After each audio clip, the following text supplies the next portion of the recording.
소비자 물가 또 상승, 디플레 공포 끝났다.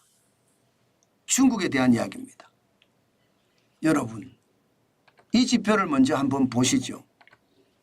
중국 소비자 물가 지수 4월에도요 0.3% 올랐습니다.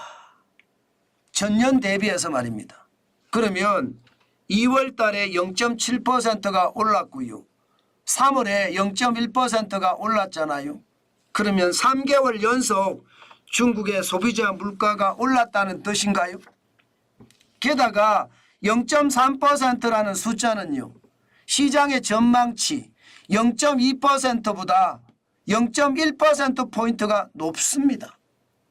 와, 이렇게 되니까 지금 시장에서는요.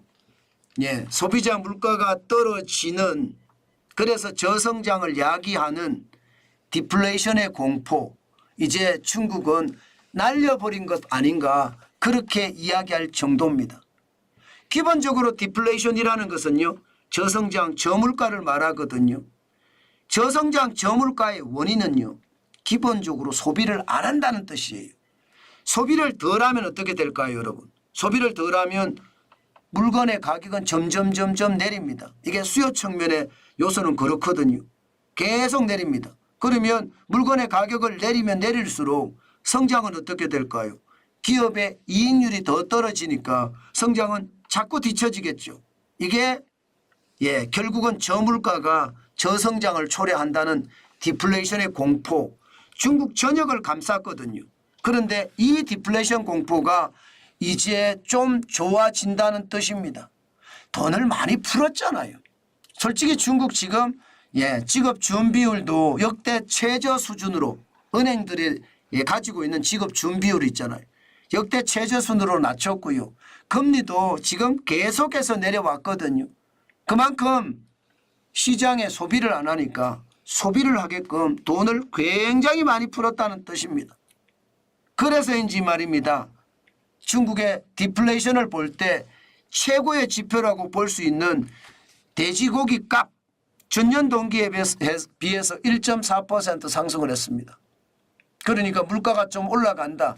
돼지고기를 사 먹는 사람이 많아졌다. 이런 얘기가 되는 건가요? 그러니 시장은요. 중국의 상황이 좋아졌다. 이렇게 이야기하는 겁니다. 이렇게 되면 우리에게도, 우리 수출에도 저는 굉장히 영향을 많이 미칠 거라고 봅니다.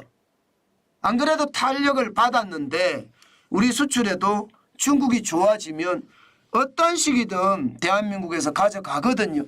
대한민국에서 가져가면 우리 수출도 늘어나고요. 그만큼 우리 경제도 좋아지는 것, 저는 당연히 있을 수 있다고 생각을 합니다. 시장이라는 게 이렇게 연관관계가 굉장히 많이 맺어져 있습니다. 중국이 좋다면 우리도 좋아지고 미국이 좋다면 우리도 좋아지는 그런 상황이 계속된다. 이게 시장이 말입니다. 우리 수출 시장 중에 지금 중국과 미국이 1, 2등을 왔다 갔다 하거든요. 1, 2등을. 중국이 1등 했다가 미국이 1등 했다가 지금 현재는 수출 1위국은 미국입니다. 중국이 아닙니다. 그 정도로 말입니다. 중국과 미국의 대한민국 수출 의존도도 높고요. 그 나라 경제가 좋아지면 우리 경제도 좋아지는 그런 현상으로 항상 발전을 합니다. 그래서 좋은 소식이다 이렇게 얘기할 수 있다는 뜻입니다. 그러나 여러분 이거 보세요. 생산자 물가 여전합니다. 지금 2024년 4월에도요. 좀 줄긴 줄었어요. 지난 3월에 마이너스 2.8%가 4월에 마이너스 2.5%로 좀 줄긴 줄었습니다. 그러나 마이너스는 계속 이어지고 있고요. 지금 2022년 10월부터 따져보면 19개월째 마이너스 행진입니다. 2016년 이후 가장 긴 하락세입니다. 여러분 저는 이것을 보면서요. 참 중국의 지표를 어디까지 믿어야 될지 모르겠다. 그런 생각을 저는 솔직히 지울 수가 없습니다.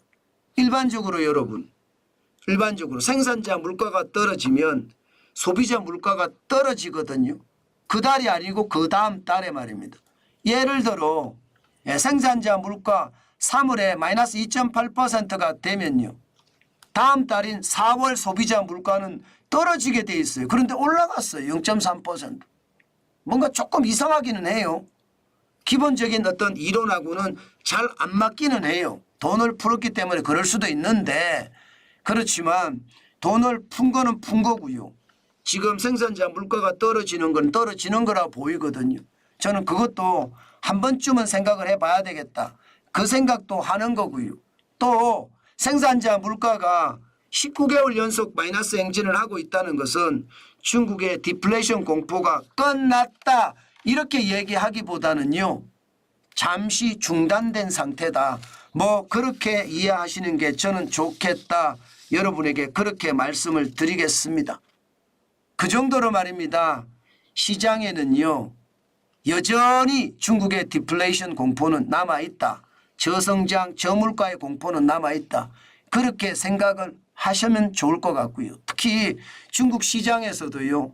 지금은 아니지만 5월 달에는 중국의 직업 준비율을 더 낮출 거다. 그렇게 이야기합니다. 다시 말해서 여러분 중국 금융권의 직업 준비율이 지금 10%거든요. 10%까지 떨어졌다는 건 여러분 역대급이에요. 지금 2011년부터 보면 2011년 6월 20일에 21.5%가 2024년 2월 5일 기준으로 10%잖아요. 이거 더 내린다는 이야기가 나옵니다. 지금 시장에서는 계속 나와요. 예를 들어 중국 증권보라고 있습니다. 중국 증권보. 이거 관영 매체거든요. 아마 2분기 안에 중국 당국이 지준율을 더 인하할 가능성이 크다. 이렇게 전망을 하고 있거든요. 그렇기 때문에 여러분 디플레이션이 끝났다고 생각하면 안 됩니다.